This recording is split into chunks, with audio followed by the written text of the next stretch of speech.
Yeah, no, because obviously I heard on Dongo's pod you said you didn't like you man's podcast, yeah. But for me, if it was me, if I don't like a podcast is not like a song where you can go. It's 3 minutes. Yeah. If I'm going to lose another 3 minutes, I can give you another chance. Yeah. But with a podcast, it's an hour and a half. So why am I going back then to listen to it again? Like, first of all, I didn't give you I didn't watch the full hour. Okay. I watched a few minutes. I was like, yeah, I don't want to watch this. Fair enough. And then this was over time. I kept seeing clips on the timeline. Okay. And I saw that you guys were diving into topics better, because at first you called yourself Straight back. No, not even that. It was like the podcast. Yeah, and I was like, you niggas in analyzing shit. There's no high level of analysis here. That was fair. good. But then I kept watching it on the timeline. I was like, oh, they're getting better. And then I don't know what episode it was I watched. I was like, oh, that was really enjoyable. Yeah. And then since then, you guys you're part of my podcast run for the week as well. Yeah, no. To be fair to you, we were like trying to figure it out as well. Yeah. We've rebranded. We've changed things. At some point we were just kind of like, yeah, let's just talk and let's just exactly. And let's not overthink that comes off. It's like with me as well. Like when I first started engineering, oh shit, bro. There's people that will be like, yeah, fuck this Simba guy, I'm not going to him. But after a while, like you figure out your niche. Yeah, you get better. That's why you gotta let people land. Yeah. And I wasn't going online saying that, oh, this guy's a shit. I just kept it to myself. I was like, okay, I'm not gonna watch this for now. And shout out to you guys, man. That's actually a fair point, because it's a lot of people. Like Dave Chappelle said in his special, says, you clicked on my face on that Netflix thing, and now you're going to write articles about what you didn't like. Yeah. Just don't click on the face exactly. if it's not for you. If you didn't like it. Yeah, but life doesn't really work like that anymore. Like before, if you didn't like something, you just didn't look at it. Yeah. Now, if you don't like something, you get rid of it. People try to cancel you if they don't like something. Yeah. I think people are too quick to like go online and say they don't like stuff. Like with music as well. Like I hate like when a new project drops, I hate listening to people online, because they just chat so much shit about it. Like, you listen to it once and like, oh yeah, this is mid. Like, bro, but everybody wants to have the hot take in it. They want to have the retweets, the hot take. And, like music is different to podcasts. Like I think music, you need to digest it. Like you need to listen a couple of times. We'll get back on the podcast since we're on the music thing. Did you listen to Drake? I did. Did you like it? I think my opinion of it was tainted by Twitter. Okay, what was your tainted opinion? Obviously, like he hasn't really evolved. Yeah. But like I was talking to Plantain and it was like he thinks that's like, I think he's doing that on purpose, because he has, I don't even know their names. That's how TZO, Touchdown, and he said he has them on him, and he's dumbing down his music to stay relevant with the young people. And I'm like, when he said that, I was like, I'm actually not mad at that. Yeah. Because we don't need everybody rapping like Ghostface Killer or Nas. You know what I'm saying? Like I don't want that from Drake. Yeah. Like I want music consistently. Like if Drake did the Kendrick thing, or like he would disappear for 4 years, give us one masterpiece that we have to think about for the next 5 years. Fuck that, bro. Give me something I could just play in my car. Kendrick is our job. Is hard work to listen to. Like, yeah.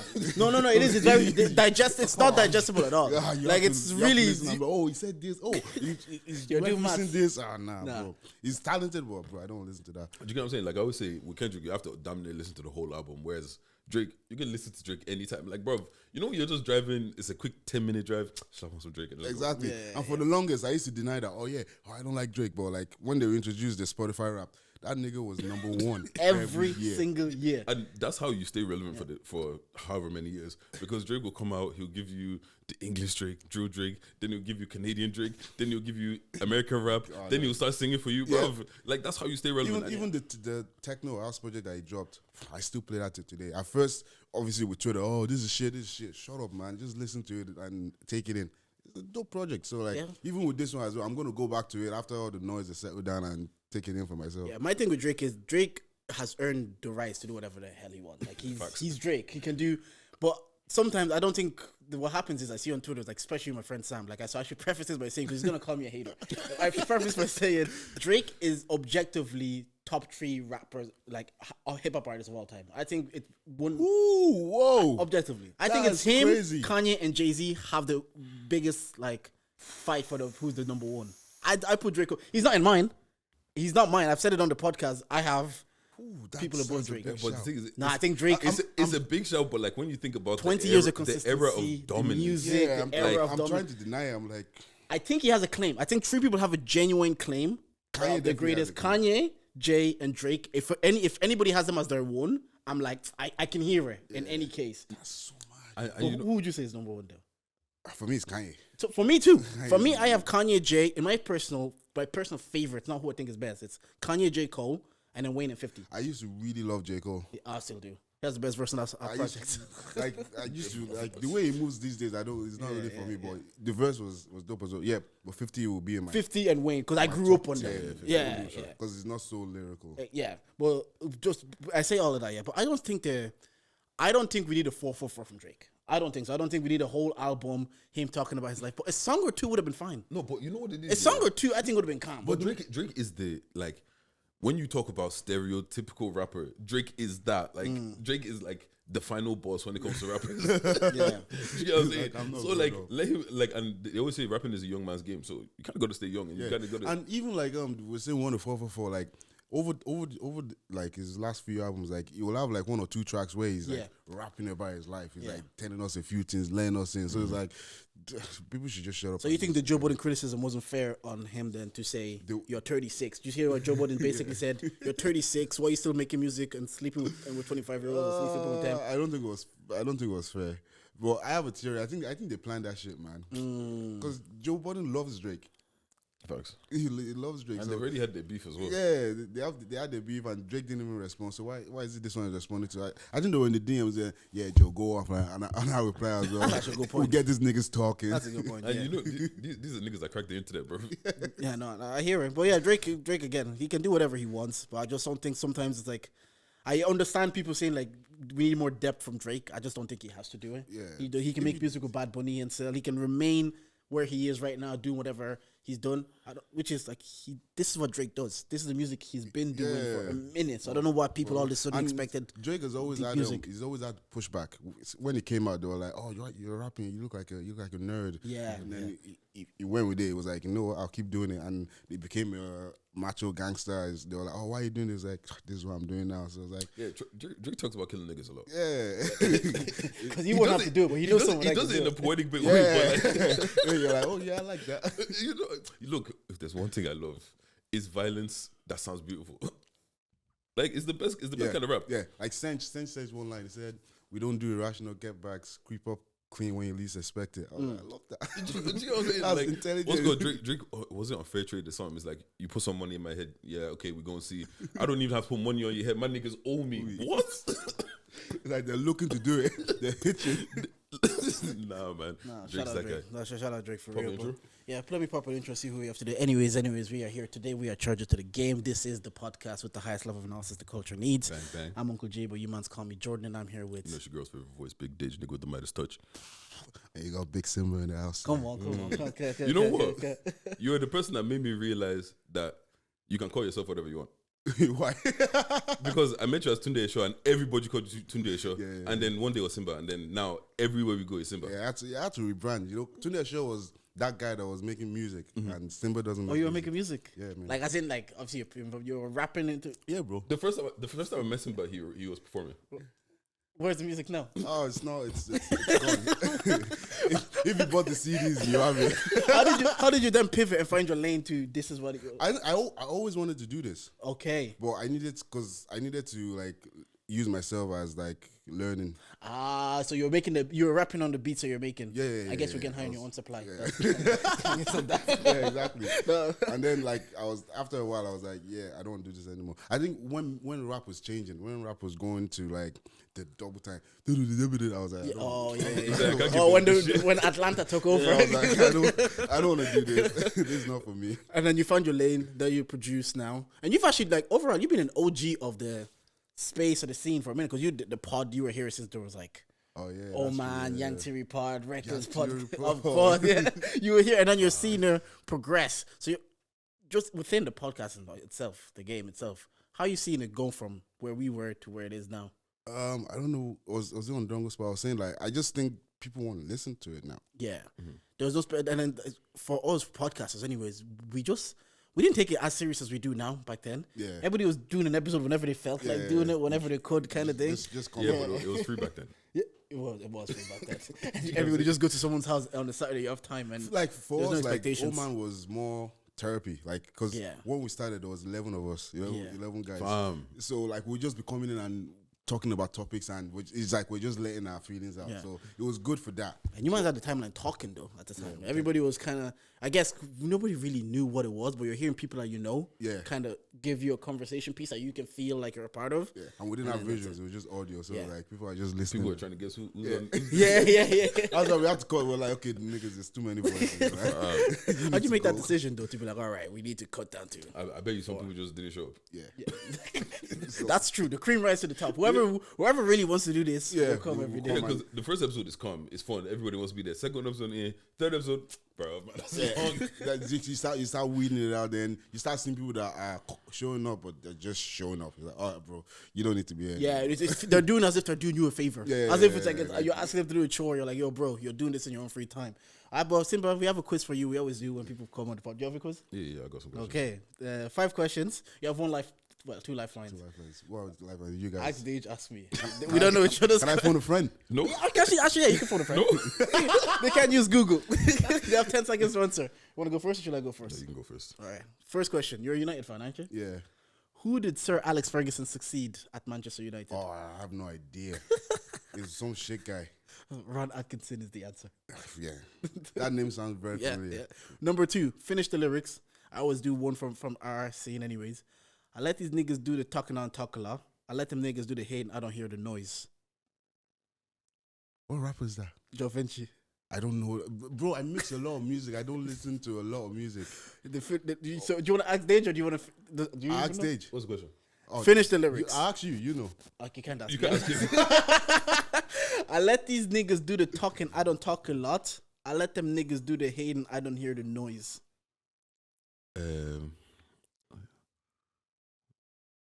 I switch gears in the A3. Nah. No, Two shit. guns in the back, so let it pop. Nah. The first thing is, what you say, I'm like, oh yeah, I actually do that. Boys love me in the streets like a baby baby- boy. I'm just staying, but I've been to LA LA, boy. Damn it, man. What? That's 0 out of 2 so far. These questions are not even that hard. They're difficult questions. Man United, you're a United fan. Who cares about that guy? What American state is nicknamed the city that never sleeps? City that never sleeps. New York? Come on. That's one. There, so the place was bubbling. As a producer, but Mrs. actually came up with this one. Who produced Jay-Z's Dirt Off Your Shoulder? That's such a simple question. It's for you. Do you see that if I ask anybody else this, you'd be like, I'm doing them 30. Come on, Timberland. Timberland is Come correct. Shout out to your missus. Jacob Passer's kid, isn't it? Jacob and Esau, I only know how to say it in French, are twins from which parents? Abraham. No, Rebecca and Isaac. Oh my God. That's a shout, you know. You should know this. I put those 2 questions because Simba was the one that was like, oh, she's also Pastor's kid. I was like, oh yeah, I should have. Come on, I haven't read that book in years. That's 2. Years ago. 2 out of 5. 2 out of 5. Yeah. I didn't pass. All right. I'll start with something easy. What's the name of Michael Jackson's debut solo album? That's it, easy. Yes. I think this is Michael like that. Bad? No. Off the wall. Oh. They're gonna kill me online. What year did 99 Problems release? Come on, you were a teenager at this time. Yeah. I wasn't listening to Jay. I didn't like Jay-Z until like when I was in my 20s. Then I went back and listened. But 99 Problems, that was around the time 50 Cent was out. 03, 04. Am I close? Is it 03 or 04? Oh, I'm not going to tell you that. Oh, do I remember? Oh, okay, Wait, you know, because you've been doing so bad. Because Jay-Z said he told everybody not to drop because 50 Cent was coming. And 50 Cent dropped in 03. What are you gonna? I was gonna say your two guesses there 50-50. Yeah.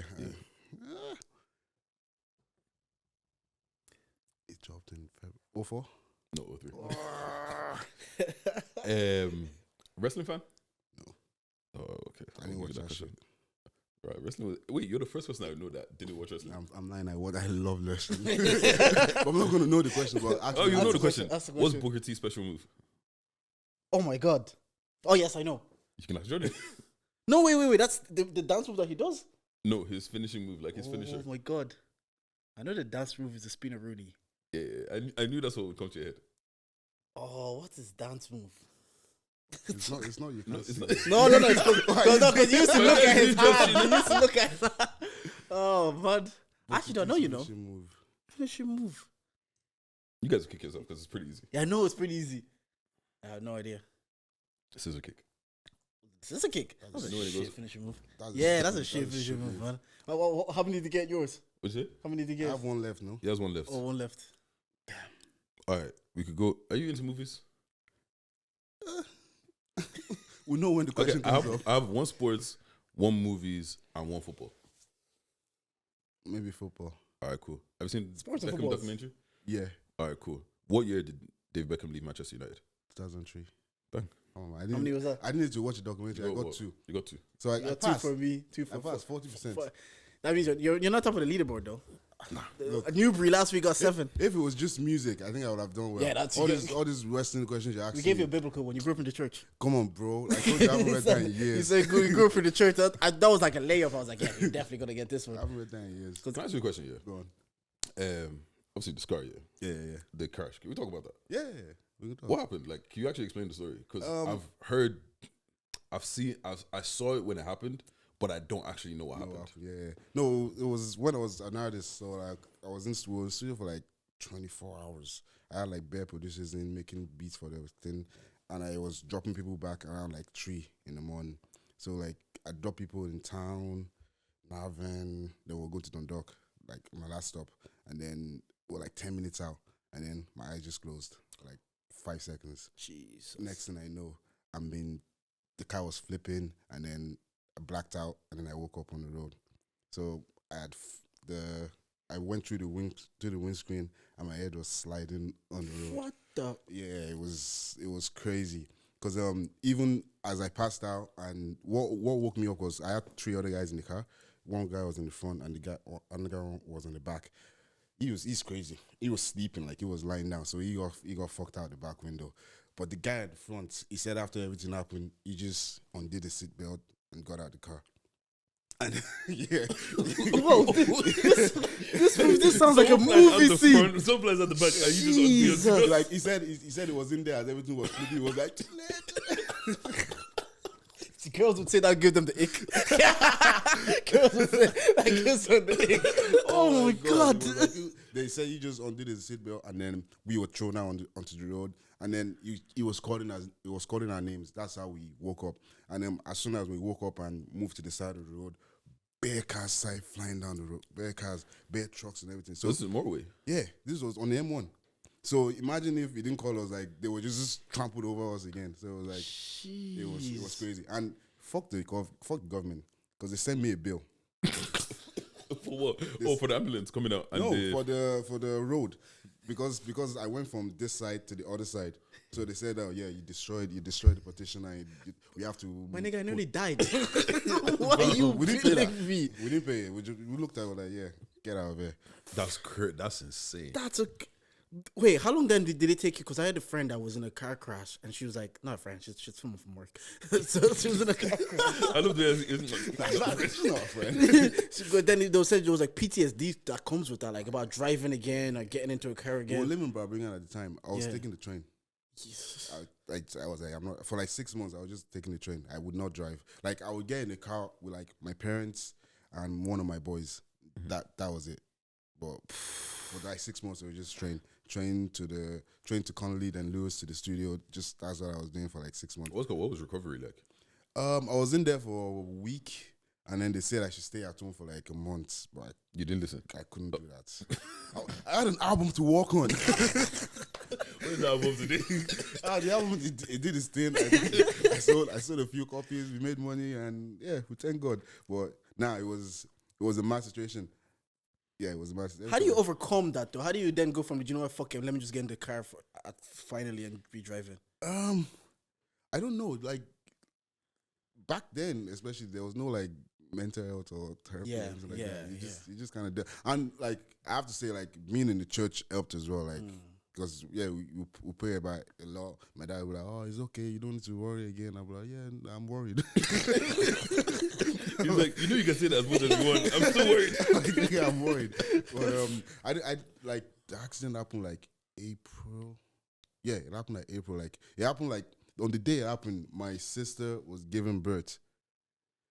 So it was crazy. And a lot of mad things happened. Because on the night it happened as well, for some reason, my parents were in church, and the guy that was sitting in the back, his parents are also pastors, so they called each other and they were all praying. Life is weird At like that man. time. I don't know why. So, and even the doctors were like, yo, you guys are really lucky to be alive. So everybody, like, were alive after that happened. Car crash. The guy at the back, even.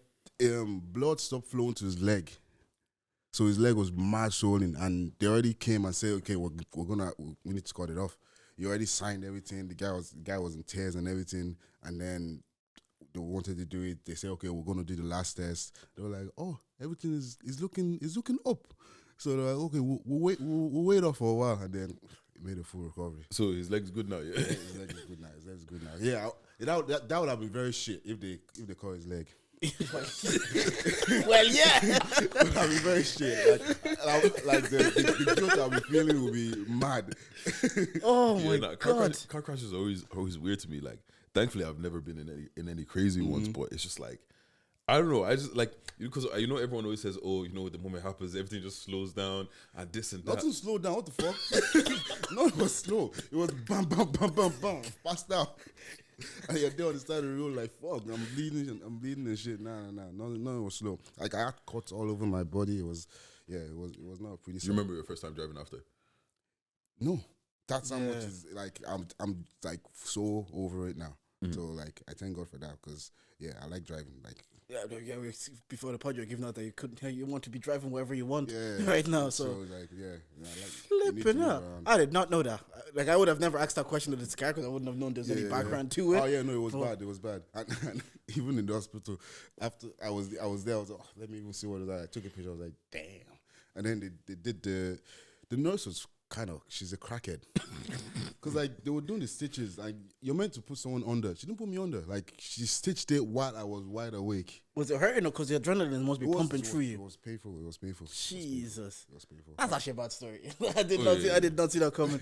And it's good as well that back then I was a good Christian, because wait. Are you not a good Christian today? Okay. Let me rephrase. It was good as well because back then I was a great Christian.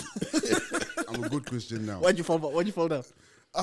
Something's life, I get you. But, Life be happening, man. I get you. After they got me into the ambulance, before we even left the scene, the guard that came, oh yeah, we need to breathalyze you. I was like, what? I'm not drinking. Get me to the hospital. Like, I need to save my life. Like, I'm trying to live, man. Save my life. What's all this? They was, oh, we need to text you for drink and for drugs. I was like, yeah, whatever. Do your thing. Fucking hell, fair enough. I want to just not leave on, like, not to brush that off, but the question I want to ask you, man, is like, are you guys close to your, like, extended family?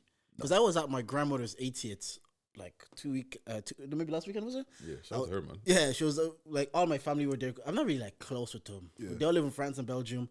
But when we're all in that room, actually does feel like, yo, this feels like love. This feels like family. But what about you, man? You guys be around your cousins and your dad's siblings and just feel like, yeah, no, this is family? Nah, I've been in Ireland since. Is that what happens? Yeah, like 2000. Yeah, no, because I was thinking about it. I was like, yeah, when you tell people that, like, yeah, I don't know my cousins. Yeah, me and my friends are probably closer to me than some of my family. In Nigeria, I don't chat to them, man. Like, sorry, what you say? Like, I don't chat to them, man. Like, like they're there. Like, I don't even know if they're there. I don't. To be honest, I'm not gonna lie to you. There's probably bare cousins that I would walk past the street. I wouldn't even know that we're related. Yeah, that's like my dad's he's traveling back to Congo soon, and he's like, that's the main reason. He's like, he could walk past his own family and walk past his own siblings, and he has no clue who they are and who they're there. And then sometimes they try to force a relationship. Like, say, oh, talk to your cousin on the phone. I'm like, why? Or no, the worst thing is when they start trying to do group chat. Yeah. I don't know what it is. They feel like throwing everybody in the group chat. All of a sudden now we're all best friends. Yeah, no, leave the group chat. I've never had anything like that, because like I think my dad wasn't even close to a lot of them in the first place. Like, people who were close to was the grandparents, but like two of them there's only one left now. So like, we're like, okay, you just stay. Don't go yet. Just stay. We need you. You're the final link to us. Yeah, exactly. But the cousins, I think there was one of my auntie came over here, but she's moved to England now, so it's like, don't really talk. Nah, But how's it for you? Like, how do you feel being there? No, it was actually pretty cool because like the Saturday was just me and my brother, and we were just hanging out before we went over to the place. It's mad because my brother low key, he gave me like one of the best compliments that I've heard, but I don't know why the man in me wanted to play it cool. I don't know why in that moment I was just like, just feel this feeling, man. I don't know. After a while, I was thinking about it. I was like, why did I not just let myself get gassed in the moment? Why did I not just take the compliment? Because we're just having food or whatever, and he goes to me, I don't know what we're talking about. He tells me, he's like, oh, Jordan, I feel like your best trait as a person is like how reliable you are to have in my life. And I was like, that meant a lot because as my little brother, he looks at me as someone he can count on. Sure, and he looks at me as reliable. And that really meant so much to me. But in the moment, I was kind of like, play it cool. As a man, actually, you as well on Dongo's pod, they said, Dongo specifically asked you, are you proud of Snow? And you said, I'm proud of all my siblings. Why could you just say, I'm proud of, like, I'm proud of Snow, I'm proud of Corey, I'm proud of Lamy. I'm proud of because you got to sing all of the praises. Yeah, you gotta sing all the praises. Like they're all doing bits. Yeah, they're all doing incredibly well in their field. Like Lamy, I think she, apart from Heritage, like if she had a restaurant, I think she'd be fighting with Heritage as the best restaurant in Ireland. And Snow is doing this thing with the podcast, and Corey has got into content creating. And before that, like she was a bookworm. Like she studied, like she got a master's. Like she's very intelligent. So it's like, yeah, I'm proud of them niggas, man. Yeah, no, fair enough. Yeah, because even back to that, I was like, yeah. So he gave me that compliment. In me, I was like, maybe I should have let myself even show him that I actually feel like I appreciate him saying that. Yeah. But for some reason, in the moment, I was like, don't be moist about this, man. Don't be soft. Don't be play it cool, man. Saved you. Yeah. I appreciate that, man. Appreciate Traversky. But then we went over. Oh my God. We went over to the grandma's, and then you're there, and you're seeing cousins like since 2008. I've seen them maybe like once every 3-4 years. Yeah. Like, it's very infrequent. I see them on socials. So you're like, I don't really have any connection to these people. But when you're in the room and it's family, there's genuine like environment of like, oh, love. That atmosphere is there. Even though in the back of my mind, I was saying like, I'm just going to go meet strangers for the weekend. But nah, it was cool. It was cool to. For me and my family, it's like when we link up with like Lamy and her husband's family, my sister and her boyfriend, like when all the boyfriends, when Snow and his fiance, when we all link up together. He's been recruited. He's guys. When we all link up together, it's beautiful because we're like, we feel that family bond, but not with external niggas, man. Yeah, no, I get that because even I had my 30th recently, and those people in the room, they probably feel more family to me than like my actual blood cousins. Like I said that on the previous part, I'm like, I don't say, I have a small circle, because I say at this age, everybody's circle is relatively small. So whenever I have an event, it's the same faces again and again that you'll see at these events. And I'm like, this feels like my family. So going there to Brussels, I was saying it to Deji, I was like, it's a business trip, man. I'm showing up for my grandmother. I'm showing up for my grandmother. My mom will be happy that I'm there, and I'm out of there. But actually, I don't want to hear shouting for the next couple months. Like, why didn't you come? You should have come. Leave me, man. But actually being there and being around them, I was kind of like, right, it's actually does feel like family. Do you have your family in Europe, or are they all back in Niger? They're all back in Niger. So that's why it's like, and I haven't been back to Niger. Oh, okay. So it's like, yeah, but the thing is, for let's say Lamy's kids, and like when you have kids or whatever, like that's going to be cousins. Yeah, so it's about you guys making that tight. You know what I'm saying? I feel like all the parents, they messed up, and then now they want to try and fix things. They fucked up.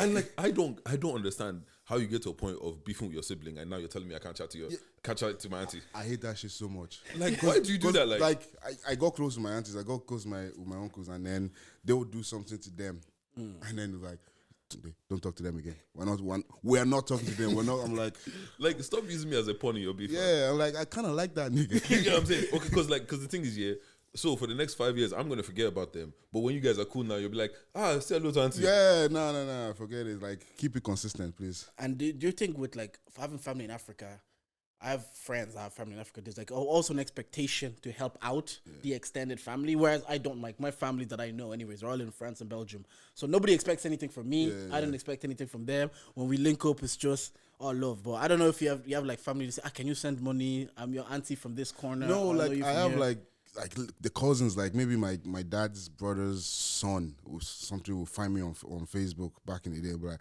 hey uncle, how are you? I see you're doing well. I need to do this for school. Can you send me this? I'm like, bro, I don't even know you. Like, literally. I actually don't know you. Like, sorry. Like you're a stranger, bro. Charge it. Like, No. And if you're an auntie that has to tell me where I know you from, you shouldn't be asking me for money. Yeah, exactly. But like, I am sympathized with the situation, but bro, I'm trying to help myself. Bro, I'm in need to. They think we're flowing here with money. That's the that's goes the on issue dreams, here. man. Yeah. What's called? Me and my brother was having a interesting conversation about role models with me, yeah. And like, personally for me, I don't want to be a role model. Don't hit me with that title. That's long.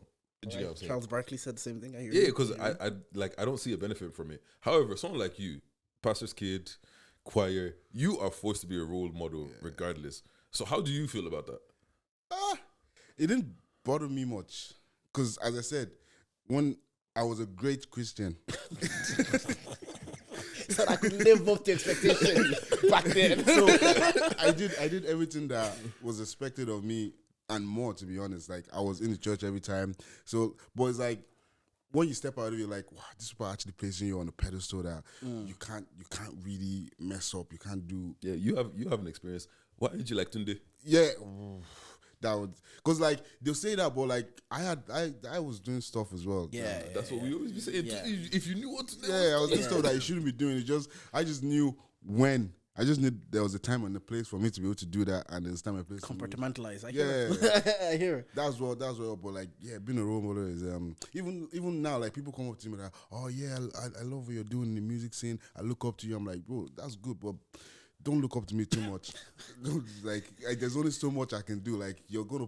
Is that like we place even with our favorite musicians, we put them on a pedestal, and then when they start saying stuff, we're like, oh, you're actually very stupid. Yeah. but they didn't ask to be put in that position that you put them in. Yeah, so and like, speaking on that, and the person specifically that we all put on a pedestal, now we're kind of looking at them. It's like Will Smith. It's like everybody growing up. Yeah. That was Mr. Cool, Mr. Guy. Now I'm watching Jada do press tour. I'm every sick, clip I'm I'm like, allow Jada. it, man. I'm sick of hearing Jada. Bro, I've muted her on my tier. It's like every day I'm hearing things that I don't want to hear and I don't need to know. Yeah, I don't want to know this. Like what's going on between you guys is fucked up. Keep it between you guys. I'm saying, like, I actually don't care. They said if Tupac was alive, he would have put a restraining order on her. Like he would have said, no, but leave me alone. But Tupac was quite emotional as well. So I think maybe they will have gone well together. Makes sense, actually. Yeah, that's cool, but leave me out of it, bro. I guess, just on that, like we put Will on this pedestal. Again, it's actually so hard not to, because even me liking football, like obviously now we have podcasts, we have outlets. I'm hearing Henri talk about how insecure he was being a kid because he always looked for his father's validation and he's trying to find that. But being like an 8-year-old and the best guy in the Premier League is a guy that looks like you. Yeah. It's so hard not to be like, this guy's the guy. Like, how do I not put him on a pedestal? Yeah. It's easy now. We're all like in our 30s or approaching 30s, and we're saying like, oh yeah, people are just humans. We can discern that now. Yeah. We can tell it. It's like with your dad. Yeah. Like, there's stuff you're like you really I really had my dad up there. Exactly. But as you become an adult, you see his flaws. You're like, oh, this guy is just. It's just a human being. Same here with your parents. But I can see a 16-year-old trying to make beats in his room right now, looking at you with the plaques, looking at you with the cellos and the officers, thinking, I want to be that guy. And you're looking at him like, yo, bro, I'm only human. But as a 16, it's so difficult to kind of understand. He might show up to the studio one day, bro. Man is seeing LED lights enter an eye.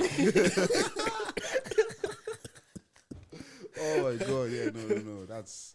Yeah, don't do that. Don't do that. Like, I want to inspire people, but don't put me on a pedestal. Please. No, I don't think I don't think anyone can live up to the expectation that people have set for them. Mm-hmm. And you shouldn't have to. Like, I listened to one of my podcasts. Like, you don't have to live up to the standard of people. He said when he first got fame and he would meet people, he felt like he had to be the Andrew that people saw on TV. Yeah.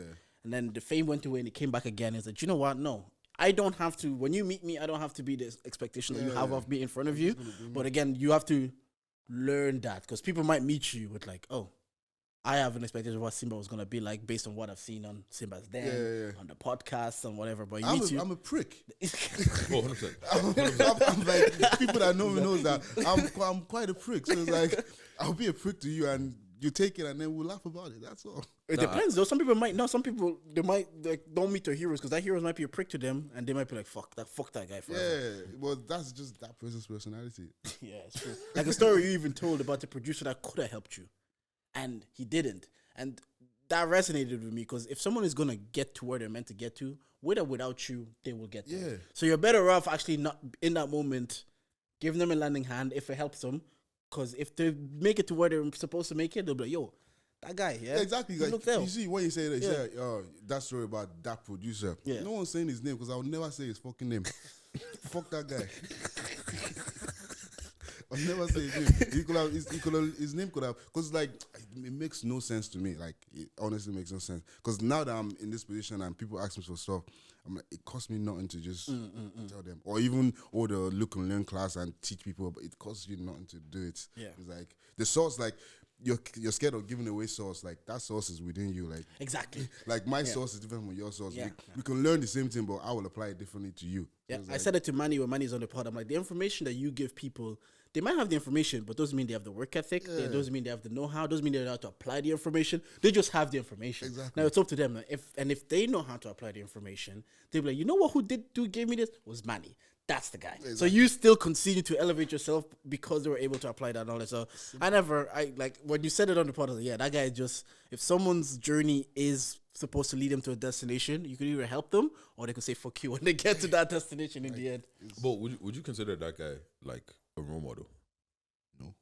Not At to the you, time, not to you. were you Or looking even at before him? then? Yeah, I was because like at this time I was living in Tullamore and he was in Dublin. Like Dublin was the big apple for us. So it's like it was.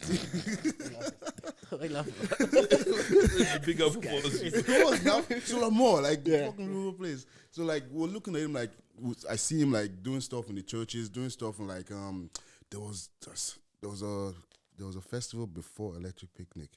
And he was doing stuff there as well. So it was like Oxygen. Yeah. So like this guy is a guy. Like just give me some. And this was internet wasn't really around then. So you couldn't go online and see what people in America are doing. Like it's what you had that you had in front of you. So yeah, he was the top guy that you wanted to learn from. But I don't know why he didn't want to teach people. But the question is, are you a bad role model if you don't want to teach the next person? Because I feel like sometimes just existing is enough, and the fact that he exists is like, okay, I can do that too. So like you've looked at him, you've seen I can do that too. You finally chat to him like, so. Yo, how did you do this? And he said, fuck you. And then you say, okay, I'm gonna figure it out myself. Yeah. But you've already shown me that it's possible. Yeah, I guess so. He's an okay role model. But you know the thing that even in your position, because like there's a certain level of influence or privilege that you have now. Do you not feel like it's also a certain responsibility being in where you are now to also pass out information? I get what you're saying. Maybe you don't have to, but do you not feel the internal like? I do. I definitely do because I think we get emails every day from like people in transition years saying, "Oh, I want to do work experience. I want to do this." I can't help everybody. I can't get everybody, and so like out of like 100 emails, I apply 2 people. Okay, and that's me trying to do the best that I can. So it's like I feel you need to do something. You can't just exist and come and chop and go. Like I think you need to impart some information on, especially like us, the first generation of actually like doing this outside of school stuff. I don't know the word I'm looking for, is escaped me. Like we're non-traditional paths. We're the first generation trying to actually push for non-traditional paths.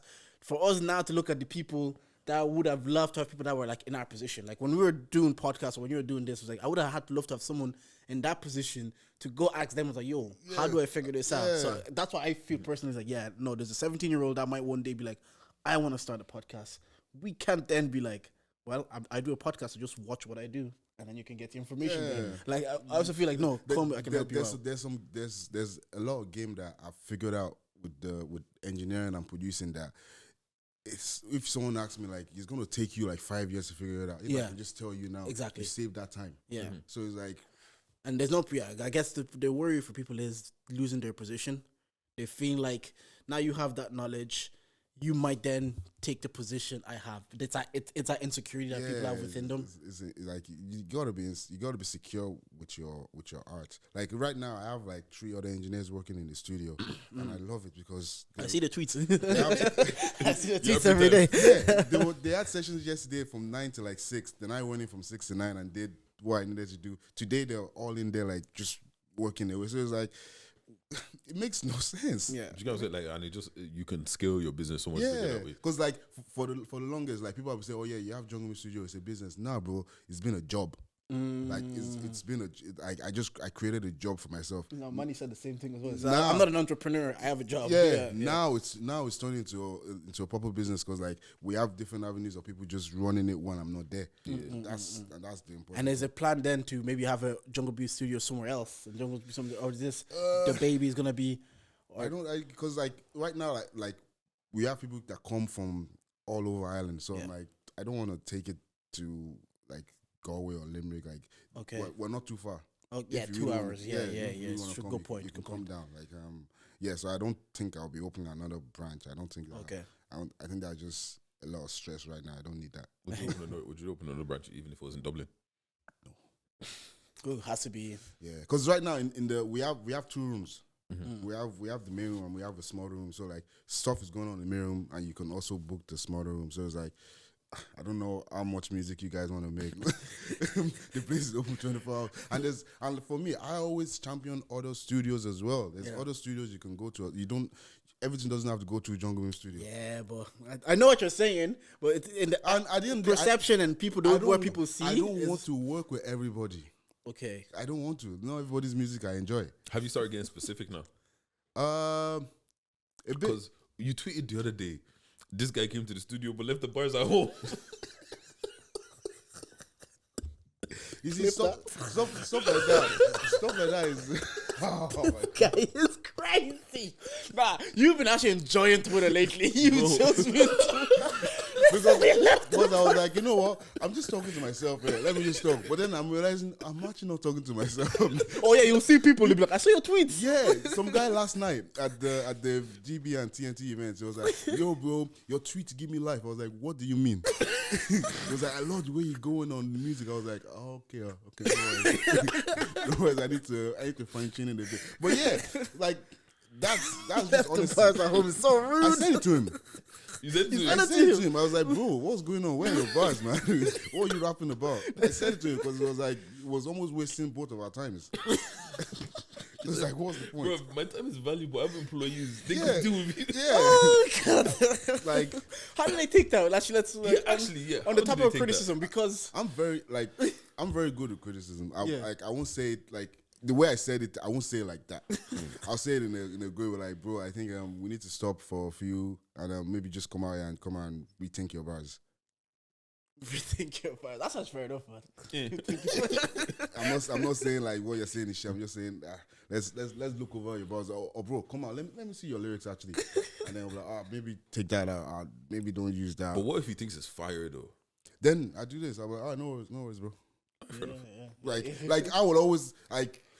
I haven't always been giving my honest opinion because not everybody wanted to listen to it. But now it seems like a lot of artists actually want to hear my honest opinion. Yeah, they value what you. Yeah, so I give it to them now, and then the ones that take it, they take it. But the ones that don't take it, I'm not gonna be mad at you. Because even on the topic of criticism and valuing what you have to say, like we had that thing with the title on Twitter, and you said it to me, and that was. If it was anybody that's kind of said, if not everybody, if it was other people that could have said it to me, I would have been like, I don't really care what you have to say. I would have kept the pushing. I would have been like, it's fine. I kept pushing. But I was like, you know what? Let's see. Maybe you have something here that I need to hear. Yeah. And after I heard it, I was like, you know what? Fair enough. It was a Bay title, and you said it to me first. Yeah. You didn't say it on Dongo's podcast. I'm hearing it there, and I'm kind of like, yo. If I'm taking about it. What did you just say this to me? If I went straight to Dongo's podcast, you'd be like. Fuck this Simba guy. Yeah, I was like, no, because we talked in DMs, we talked in the timeline. Yeah. Like, you could, if you didn't like the title, the people that actually take it bad were the people people that love me or whatever. They were like, oh, why is he singling you guys out? Or why is he saying it to you guys? You could have said it privately. I was like, look, I have a podcast where I give public opinions. If someone says something to me publicly, it's fair game. Yeah. As long as it's not personal. Yeah. You're not talking about my partner, my life, whatever. Yeah. You're talking about the pod. That's fine. We're all in the scene together. So it's like, me saying that is not. I'm not saying like, yeah, fuck you guys. I'm like, maybe can we do it better? Yeah. I don't like the way you worded that title. It wasn't.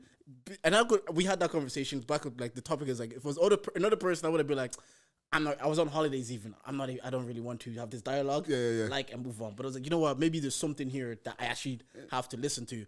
Do you find that also the criticism? Why is it different for musicians? Because you said like they're a baby. Why do they find it harder to take maybe? Because they live with that too for so long, and they believe like every musician is it narcissist. Like they have the traits of a narcissist. Like they believe what they're doing is the best. So like anyone coming in and saying that, bro, maybe this is not good, they're gonna take it to art first and foremost, because like they also spend bare time writing it, like perfecting it. In their mind, it's perfect. Yeah, living it. It's like me telling you, so for example, "Living Proof" is a great song. But if someone said that's not a good song, that's literally his life. Yeah, he's saying, "You're telling me basically my life is not good." Exactly. That's what you're telling me. Someone that's going through a breakup and he's pouring his heart out, and you say, "Bro, is this like this? This is what you came out with." Like there was an artist I was working with, and he was going through a breakup, so he was writing his emotions into the music, and then. One guy, I had a session with an artist after, and this guy is too bold. He's too upfront. He was like, "But what are you singing about?" Like, what are you singing about? I was just there like, whoa. You shouldn't be doing this. That's the baby. Like, it's even with the podcast. If someone was to attack what you were saying on the podcast, fair game. Kira, he literally said, we talked about him on the pod when he was on with the Wild and Out thing, and he posted the same video of us saying, nobody's watching anyways, your views are shit. I'm like, that's completely fair, because we talked about him publicly. Exactly, he replied in a public manner. Yeah. Fair game. If people don't agree with what I'm saying on the podcast and they say, what you're saying there is stupid. Not that I'm stupid, but what I'm saying is stupid. Yeah. Completely, I can understand. If you say the way you worded that title is a bit clickbaity, completely, it's fair. I can't have a podcast to talk about public opinion, give my opinion on Irish music, but if someone has a critique on my podcast, then I get sensitive about it. I'm willing to have the conversation as long as it stays within the realms of what we're talking about. I think I'm used to criticism, because like every time I send out a mix, like it's always I'm waiting for the criticisms. Like, okay, bro, I like it, but I don't like this. Can you change this? Can you change? So like I'm kind of used to that. So like when I'm talking to people, like I sometimes forget that not everybody has that in that's my daily life. Yeah. Every mix I send out is like, oh bro, I don't like this. I don't like this. Okay, now that you're Simba, like your name holds weight. Do you know when you said on Dungo's pod and you said them guys hold weight, I was like, you know what, Simba was right, man. We do hold weight. I shouldn't work. You got that. I was like, you shouldn't work. You're in the media, like people are listening to you. That's why. Now that you're a name brand, do you feel like people are still honest with you? A select few. And can you tell when people are not being as honest? Yeah, I can tell you. I don't even talk to those people that are not being honest with me. Because what's the point? Like I have like my friends that I know that they'll always be honest with me. But in what sense do you mean? In the sense of like, let's even say like you're producing or whatever, and you might feel like an artist isn't really fucking with it, but bro, that's Simba. Like, I know artists they're very honest, because like at the end of the day, they're not gonna put it out if they're not happy with it. Yeah. So like when I even hate when I send out mixes and they're like, oh yeah, that's great, bro. They don't have any changes. I'm like, come on, man. Let's work together. Oh, okay. Let's get some of your input into this so we can get it. And you encourage them to do that? Yeah, because it's better that way. Because like I don't know it all. Like even when I give artists like, oh, maybe you should try this lyric like this, I might be wrong. Mm-hmm. I might be wrong. So like, if you truly believe that, this is what I want it to sound like, tell me, nah, Simba, this is what I want. And then I'm not gonna be like, oh, fuck you. I'm just like, oh, no problem. It's not my music. Like. Yeah, it's your music, it's your art, you know the vision that you have for it. Mm-hmm. So like, I'm not always right. Yeah. Like even Jay-Z's engineer, his personal engineer, Young Guru, like he said it so many times that there's times where he would tell Jay that maybe break it up here, don't rap for so long, and Jay would say, shut the fuck up, man. And then they'll put the song out and the song does the madness. So it's like you're not always right. Yeah. But I guess in that case, Jay-Z is maybe because he's Jay-Z. But say if it's like a 17-year-old artist, he might not have the ability to be like, Simba, I don't believe that you're right, I'm right. Yeah, he might not have the confidence of the Jay-Z in that situation to be like, I think I'm right. If I'm an 18-year-old and Simba's been doing this for 10 years and he's the one telling me I can see me second guessing myself. I'm like, nah, maybe he's right. You know what I'm Maybe he's And maybe also, he's you don't right. know how long people have been watching you. Maybe he knew you when you were to the show. And it's like, I guess so. That's like, I really, really try not to like impose my ideas on people. Yeah. I really like that's one thing because you're very right. So a kid might come in and he will just be listening to everything I'm saying. Like, oh yeah, no, I'm not always right. Please. And what I want to ask is Simba's Den, the concept and the idea. How did that come about? Because I enjoyed that. Like the production was because I watched things through the lens of content now a lot more. So I was like, the production and the way it was done and the cuts and even OPZ, the way it was shot was like beautiful. How did that come about? The concept? Like we had the idea like since lockdown, and it was OPZ and Marcus because I told him that I want to do a freestyle platform. I'm not sure exactly how we're going to do it. And then they were like, okay, no problem, leave it with me, we'll think about it. Then we came about at the chat and we were like, yeah, how about we put people up against each other? Then we developed it into like, okay, they pick beats, they pick the beats live right there and then they have to rap on the same beat. So like, you know what my laptop got stolen. Yes, I heard. Yes. We had recorded like 10 episodes. Oh wow. We had 10 episodes ready to go. Jeez. But then laptop got stolen, so we scrapped it and then we did it again. So I think it's a Christian in me talking. I think it was a blessing in disguise because like it wasn't fully fledged. It wasn't fully fledged out when we actually had those 10 episodes. What we had is not what it is now. Yeah. So I think we were able to like develop it like behind the scenes without anybody like because I feel if we release the first 10 episodes, I don't think it will have the same kind of impact. Yeah. Because some of it was ass. Which has been your favorite episode? All of them. Okay, no, seriously. Which was your favorite episode? No, my favorite episode is going to be the next episode. Mm-hmm. Okay. This I next see episode. Promo. I like it. This next episode is going. The next episode is going to be fire. Like the concept we have because it's the season finale. Okay. The concept we have for it is crazy. And how you scouting for talent? Like, because again, doing the podcast, I'm trying to be more mindful of who's in the music, like everything. I'll try to be more mindful of that. This is like a heaven sent really for people doing content. You're seeing brand new talents there. So how do you scout for talent? To be honest, at first, like I wanted to do it like with the established rappers, but I'm sorry guys, a lot of these guys were scared.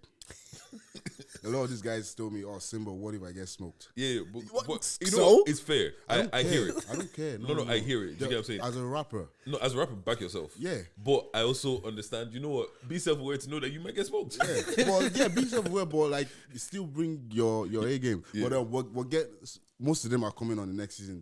They've gone over that. They've seen that it's fun. It's not. There's no. It's not that thing. deep. Like. Yeah, it's fun.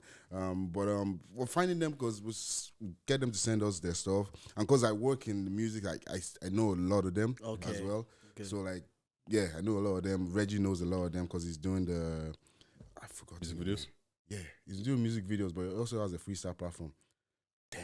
I think another one's coming. It's called Chris Cap's Academy.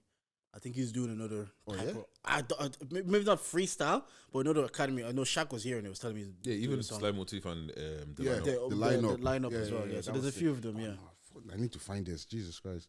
Now you know what's going. My favorite episode so far has probably been the one with the girls. Any incident was cold. Yeah, bro. Because the thing is, I've heard any rap before, and it wasn't my favorite music.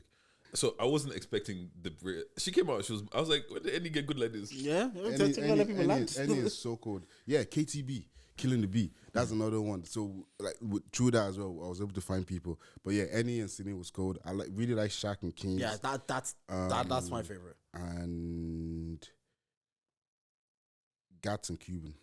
I actually haven't watched that one yet. Yeah, I saw Gats was on Dongles. Yeah, I really like I have to go back to that because they were quite different as well. And like that's what I'm trying to do. I'm trying not to get he's a drill rapper, let's put them together. I'm almost trying to get them out of their comfort zone and challenge them. Like with Kid Kuba and Ben Bills. Yeah. Kid Kuba does not rap on drill. Okay. It does not rap on drill. Who comes up with the beats that you ever Yeah, we have producers that send beats. Oh, that's actually a good way for producers to get their beats. Like I was saying it to Deji, like there's a little synergy thing that's starting to happen. Yeah. Like and now you have producers that might be like, actually, that's a platform they can even get their beat on, and that's a rapper's platform they can get the beats on. And those podcasters, we can look at talent that we can get them on. Yeah, exactly. So everything is coming together nicely. Like I always say, people, Simba's Den, it's good. Yeah, we're doing it. Yeah, the name is Simba's. Then the name is getting out there, but at the end of the day, it's really for the rappers. Yeah. Like honestly, it's really for the rappers because they're getting a platform. And Gats was saying that he was going through mad stuff, and I ate him up randomly to come on to come on it. And since then, he's been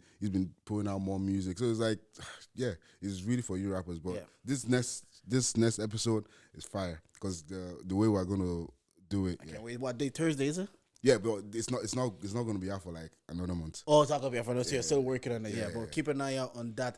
And another topic that we were talking about on the timeline, you and I was talking about the biggest artist, rapper, whatever. And we kind of, obviously this was on the back of, Office is about to drop his first project kind of thing. To me anyways, I'm like, yeah, he might be the biggest, but I just want to hear the project, a full body of work first. Because even with the Black and Irish Awards coming out now, I'm like, the winner for Artist of the Year, I want them to have at least, unless you have an undeniable single, at least a project. What I was about to do the nominations the other day, but I stopped. I was like, I'm not sure. Yeah. I'm not sure who I'm going to nominate. For artists, I think for me, JLO and Gliders. I'm putting those two because I think Shades of Yellow was I thought that was a good body of work. And yeah, Shades of Yellow and then the Gliders, obviously they had their full circle and they went commercial. And so they did a lot of festivals as well. I think you also have to take in the type of shows people are doing. Exactly. Not just a body of work. It has to be all encompassing. Yeah, like I want to, if you had a year that if maybe like Central saying you dropped the Sprinter and you ran away with a single, I could hear it. I was like, Central saying Doja. Yeah, I could hear it, but in Ireland, I don't think we had that. We didn't have like a single that just ran away with it. So Gliders did great shows, Longitude, all of that. They did EP, they did top 2 album. I think I would give it to them, but for this year. But it's techie. Gliders, are they artists or a group? Yeah, but it's are you nominated Travis or are you nominated Els? No. I never nominated Travis and Els. Like have Migos ever won best rap? They always win best rap group, no? But see, look, okay, I get what you're saying. But has Krypton Conan won Artist of the Year anyway? No. Have they been in the category? Is Outkast not a group? Yeah, but remember they were at the stage once and they didn't really fuck with Atlanta rap and they won an award as Outkast. I guess so. So you can win, yeah, you can. Yeah, you can win. Like, Travis and Els, if not Gliders, Travis and Els. People should nominate that. People should nominate. So I think that's well, in terms of biggest. I don't know what that really entails. You know, if that makes sense. I don't know what you have to consider. I think it's because we're all so far at the beginning. Everyone is so close that there's no one that has really ran away with it. So it's kind of like you can't. I think the closest person that because he hasn't dropped a project. That's why it's not in the. It's Officer. Yeah. Like you look at the streams. Look at what he's done overseas as well. Yeah, he's in Sydney now. He's Sydney, bro. I look at the story. I was like, insane. all right. When they were telling me, I was like, what? That's fair enough. Honestly, I do think it's him as well, but I just want to be fair to the people that have actually given me whatever. He needs the body of work. And I've toured around, like, Gladys, Travis and Els did a tour and they're performing in London. Even JLO, he had performances in London, performances outside the country. Bare performances. And for some reason, I feel like, I don't know why, if it's marketing, I feel like we don't talk to him. I don't talk about him as much as much. I don't know why it is. And he's a really good artist. Like, it's not like his music is mid. It's also because, like, you know, he came out around the time of Jafaris. Like, he's not part of this set. Yeah. He's part of the set before that. Before him, okay. So, like, people in Ireland, they have short memory. Yeah. They have recency bias as well. Yeah, but I feel like he's one of the few people that reminds me he's a rapper every day. Yeah. Like, if I look on his story every day, he's reminding me that, yo, I rap. He was in FIFA. That's again, and he's been on Vodafone ads, and he's doing Virgin Media. Yeah, Virgin Media. Yeah. He's doing certain things now. It's like if I seen other artists do this, we'll gas it more. Yeah. And I don't know if that's on him that he doesn't market it as much. Because I'm like, if we saw other artists on FIFA performing in London, Virgin Media ads, and Shades of Yellow is a cold album, and I'm like, I don't know. Some artists would have gassed this more. Yeah. Like, I don't know. He would be clear if people cared more. Well, no, I definitely, I have him in. I have Shades of Yellow, but we also had like Smiles dropped the project and Joe Vinci dropped the project. Yeah. I would probably have them in like the breakthrough artist of the year. Like you're saying, there's a new set of artists. I would maybe put them if there was a category as a breakthrough artist of the year. Wait, who would like Femi as well. Who would be breakthrough artist of the year? Who would be breakthrough artist of the year? Because that's kind of tough, you know.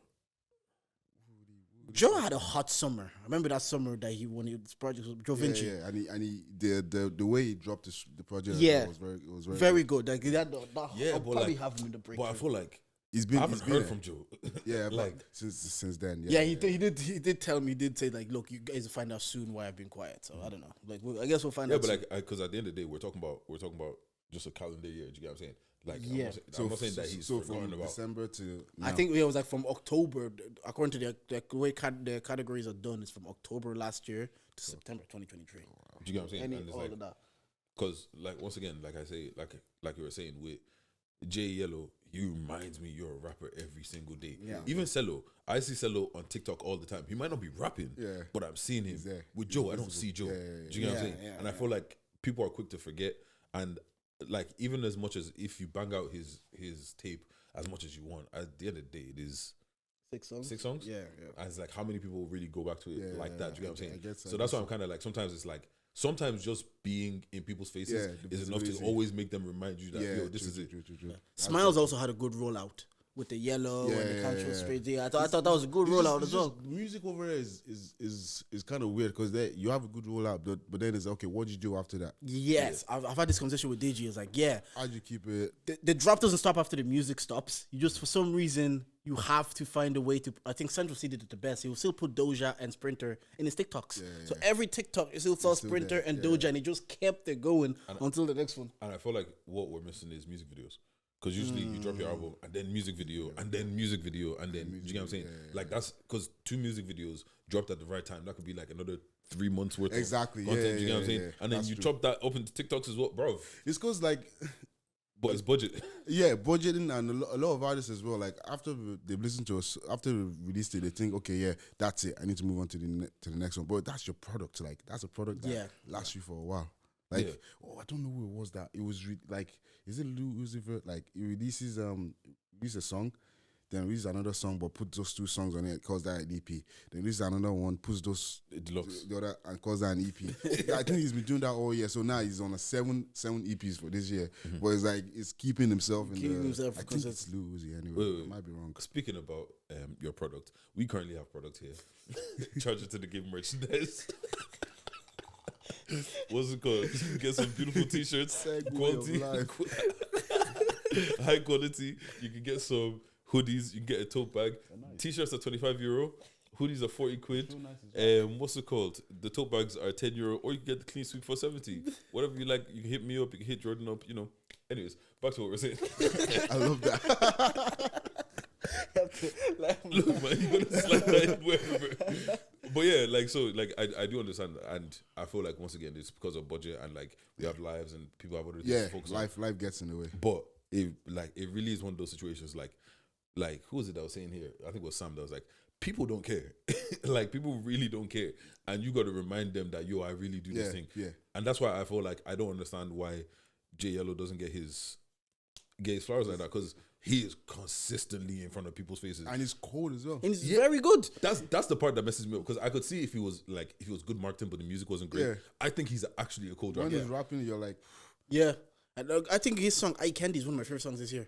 It's just like it's so palatable. Like every time I turn it on, I was like, because I've heard the lads Dung was on their pod and Where's Your Head, and they were talking about all the artists to watch out for, and they talked to everybody, and I was like, again, not just this time, but it happens often where people talk about Irish artists and I don't hear JLo. Maybe it is because he's from the class of maybe Jafaris and Dan, and it's just kind of that's the only way I can. Okay, but then why do we hear Jafaris' name all the time? Because that stride was classic. It's an Irish classic. He had a classic. Yeah, he took and he started running. Yeah, and then whatever happened. He had a classic. And I can remember being at the show at the Body Factory and looking around, everyone was singing back his words. Yeah, like it reminded me of when I was at the Air Square show in Body Factory, and there was Bear Mundelis there, all type of people. Everyone was singing back their words. And I was like, they're going somewhere else. Yeah, that's a different level of impact. But even we're gonna look back at that.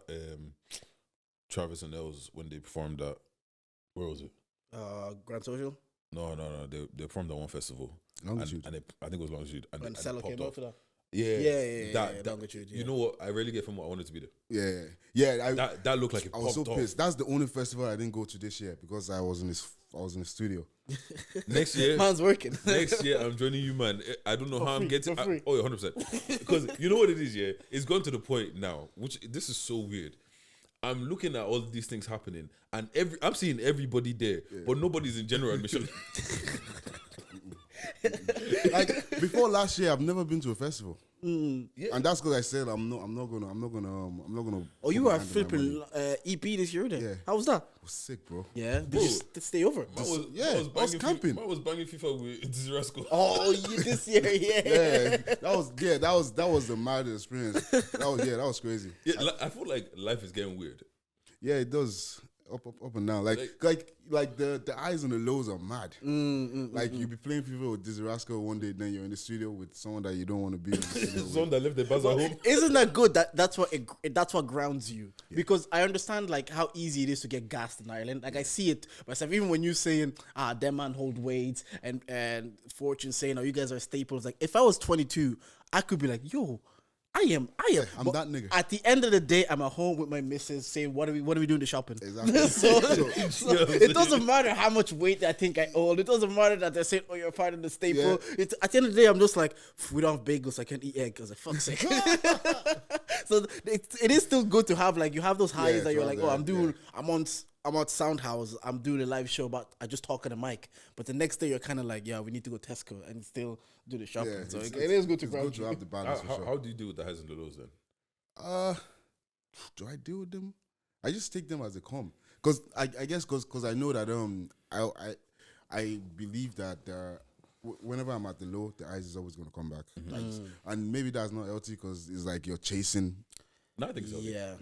But it's also good to know when you're at the high to know, let me enjoy it also because the next day I have to log into the... No one about these festivals and because like for me the festivals are fun, but a lot of what I'm doing at festivals I'm talking to a lot of people. I'm talking networking. I do too much talking. Yeah. Some people just want to be in these rooms to take their pics for the Insta. Yeah, no, because the thing is, right, people are only seeing what they see on Snapchat, and what they see on Snapchat is you guys doing well outside. Yeah. Because you have to, because that's how you get invited back again. You have to do it. Next year, I'm there with you, man. Bro, I don't know how, but I'm there. We need to do it because this year, like EP last year, there was a few black people there. This year, it was bare black people. Yeah, and I feel like there was a good few artists as well. Yeah, it was beautiful to see. So like it's grown, it's evolving, and I'm glad it's happening now because I'll keep that to myself. But just on the, like, obviously you've seen the progression of the music in Ireland, and sometimes I feel like, me anyways, we don't enjoy for where it is. We're always looking at where it should be or where it can be or where we're not, essentially. Whereas I'm like, again, I'm 30, so I've been seeing music made in Ireland since I was 15. I've seen people doing it from their kitchen with the sock. I've seen it. To see where we are now, I think it's very cool that I'm seeing JLOL and ads. I'm seeing Trust and Else do this. So when sometimes I listen to conversation, I'm like, oh, we're praising mediocrity, or we're gassing what's made. I hear it to an extent, but at the same time, I'm like, if you saw what we were 10 years ago, you would see where we are now. It might need to take another 5-10 years to elevate that next level. But what's your kind of take on this? I believe I like on the public space, on podcasts and stuff, I really like to focus on the positives. I focus on the good things that are happening in the scene. Like behind closed doors, when we have a conversation, I'm talking to, okay, how can we improve this? How can we get this better? Yeah, but in the public space, people are doing mad stuff. Like we had 2 rappers in the charts. Yeah, that's crazy.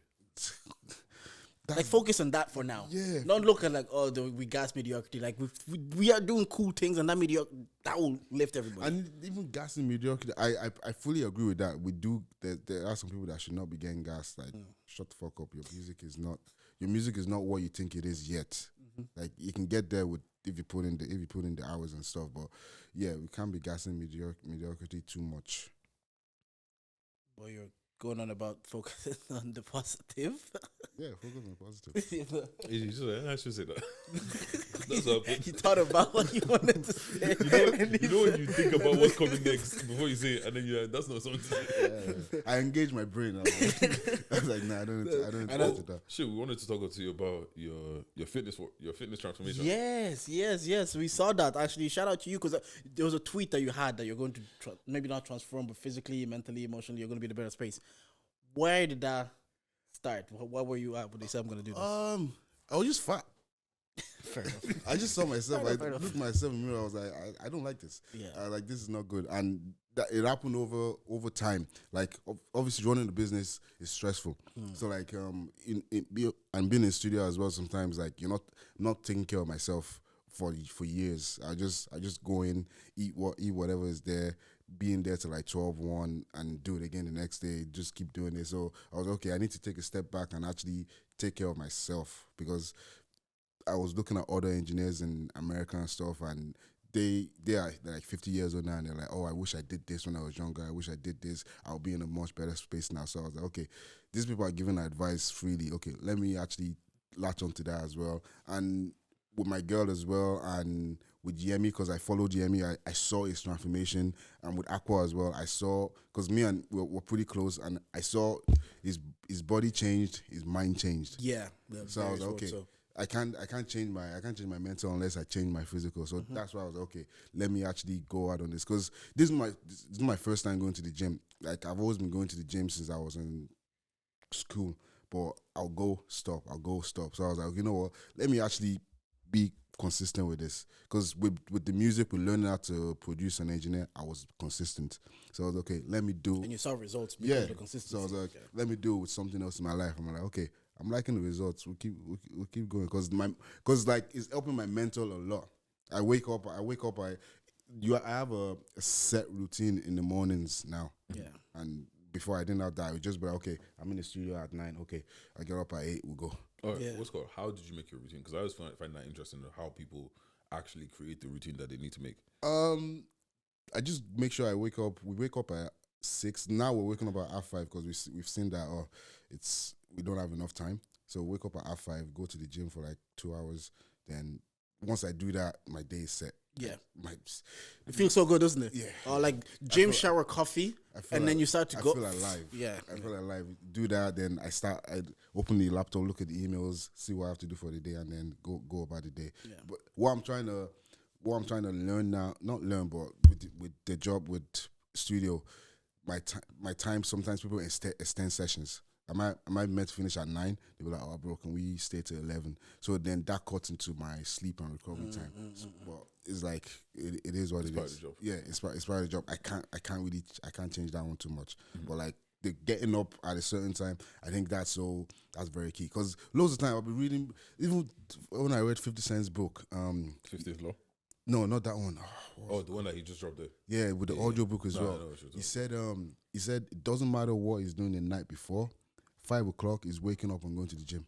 Say it doesn't matter if it was at the club till 3 a.m. It's 5 a.m. is going to the gym. So I was like, to be honest, he might not do that every time, because you're at the club till 3 a.m. and you go to 5 a.m. Are you fucking? Because you hear stories about Kobe doing it as well. That he go out with the team, and the team say, "All right, Kobe, we're going back." He says, no, he's going open. He's going now to go shoot some. Obviously, he's probably not doing that every time. Yeah, but the fact that that's a concept in the first place is that okay. Let me apply that to my life. Yeah. Let me apply, because even a lot of the times, if we go out on a Saturday night, on the Sunday, baking church is 50-50.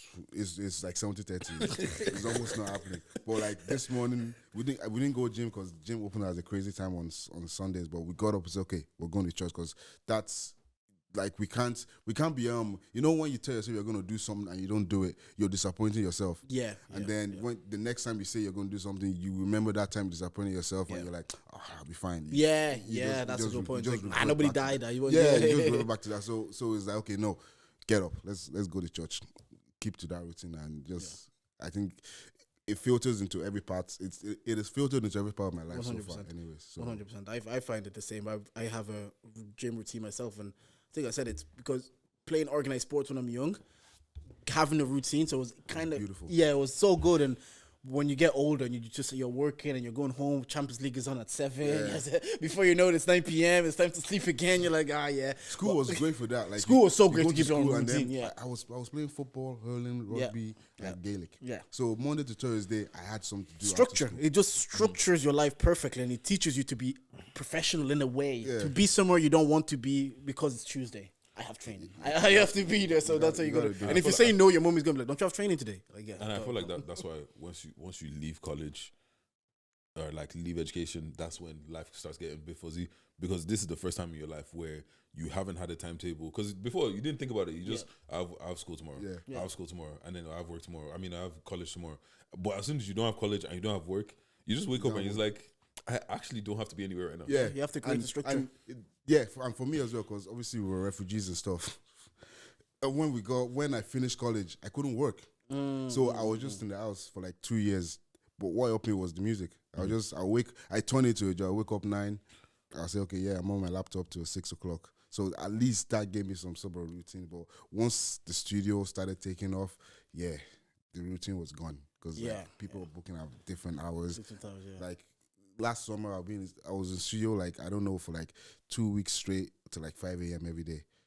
So then I'm going home. I'm not waking up till the afternoon and then going back and doing it again. The structure is messed up. And when did you, like, shout out to you, proud of you for your transformation and just having to actually do it, because I don't think it's hard. That's for everybody, just to actually be like on the mental space to do it. So fair play. And we saw with Akbo as well. Like, he's like the walking advertisement of what gym can be mentally and physically. When did you then take in terms of the studio, when did you take the leave to be like, you know what, or what made you take the leave? Like, you know what, this is my full-time gig now. I think it was like 2017, 2018. I was working in Vodafone call center, and it was fine. Like, I was talking to people all day. I didn't want to do that because I did full-time work for like 4 or 5 years. I would do my 9 to 5, then I would do my 5 to 12. Then I did that for 5 years. Then I was like, this is actually really tiring. Let me just go all in. Like, I had a few clients here and there, but I was like, you know what? Something worth doing is just do it all the way. I don't want to look back and be like, oh, I wish I did this, I wish I did that. I was like, let me just go for it, and that's when I decided. Were you at home or still, or were you living away from home? I was at home. Okay. No, like in my parents' house. Yeah. I left my parents' house. Jeez, and you just took the leap then. Yeah, because I've had bare studios. People don't know this. Yeah, people don't know that my first studio I had it in 2012. Okay. And that's when I left. That's when I left the house. Yeah. I left the house. I was sleeping in the studio. I was like, okay, this is what we're gonna try and make work. Do you know them stories that you actually said it? It's like, do you know those, like, Jamie Foxx will tell you a story about where he went to one studio, one car, and then there was a young Kanye that was there, and then we're hearing about it 40 years later. You're telling those stories now. We're living that. Yeah. Oh, I was sleeping in my studios in 2012. Jafari's before Jafari's, they used to come through. Air Square, like, they had their first sessions with me, like, and we worked together for like 2 years. These are the stories. Like, there are bare stories. I think that's the best part of being in this scene. Like, it's gonna be like in another like 10 years or something like that, when you see people doing, like, actually doing shit internationally, people are in all these different places, and then there's gonna be someone, and this is why Jordan always says, die power. Power. Protect that guy. Him. Oh, that guy is going to make footage. bank. When this guy, he has footage for everybody. Go. Literally, and it's one of those situations where, like, because the thing is, like, because we're living it, it's just day to day. Yeah. Do you get what I'm saying? And like, you're in there one studio session, it's just a regular day. It's 12 a.m., bro. Finish this session. I want to go home. And then that's the banger that goes off. Exactly. Now you're getting plaques and plaques and plaques, and someone is gonna ask you about that day, and you're gonna be like, bro, I'm not even gonna lie to you, that day I didn't even want to be there. Bro, you see the Belters only plaque that I have. Yeah. I forgot we did that song. We did that song like before COVID. They just, like, I was in my last session of the day, and then Robbie's texting me like, "Oh, Simba, I'm looking for a studio. Can we come through?" I was like, I've been in there since 9. It's 9 o'clock now. Yeah, no problem. Come through. 2 hours, we banged it out, sent it to them. Forgot about it. Lockdown happened. I started hearing the song on radio. I still didn't put 2 and 2 together.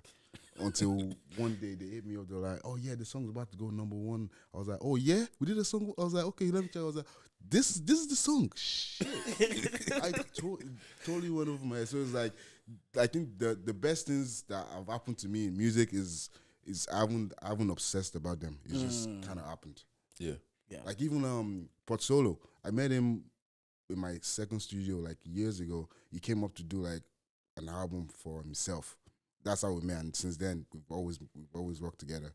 So it's like the way this music thing works is mad. I know, yeah, those are true. Those are going to be the stories. Like Air Squad used to come to the fucking studio I used to sleep in. Then they made, and then we saw the like again. And they work. They work. Yeah, I've heard on Bar for Bar with KD. To, I heard like, on Saturdays they will book a session from 8 a.m. to like 2 in the afternoon. What you doing was like, and they were kids. Yeah, back then. Yeah, and they knew that okay, on Saturday we're not in school. This is when we have the time to actually get stuff done. And they did that consistently for so long. I know, and that's literally those are the things that like take it to make it. You know what I'm saying? And like nobody sees that. They just see Good Link put you on the album. They think you went to the studio one day, you got lucky, and and that's a banger. It's like, bro, if you don't know, I've made 50. Yeah, it's like what you call I think Kevin Hart said it's like it takes 10 years to be an overnight success. Yep, it really does. It's even funny now because like now that's we hold weights, bro. I got a memory on my Snapchat, and it's like I started podcasting 6 years ago. And you have to rebrand. But people won't know that. Yeah, people would think that they just started when Vision Lab came around. Yeah. Like bad people come up to me sometimes. They're like, "Oh, I see you started your studio in 2017. How's that journey been?" I'm like, yeah, that journey, that one has been good. There's another journey. The full journey is like over 10 years of work now to get to this place. Yeah. All right, what's called? I got a quick dilemma that we leave this place here. Does it get easier dating for ugly guys as they get older? Does it get easier dating for ugly guys as they get older? Okay, so ugly guy here. Ugly guy. Okay. Ugly guy here. I'm 25 now, and dating is very difficult at the moment for me. I'm 4'11", and on top of that, I'm bald.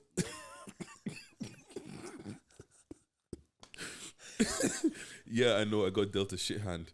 I'm trying to make the best of it as time goes on, but it's a bit discouraging. I was discussing with my family, especially my mom. She said that I should instead focus on my career and wealth, and women will come eventually. Yeah.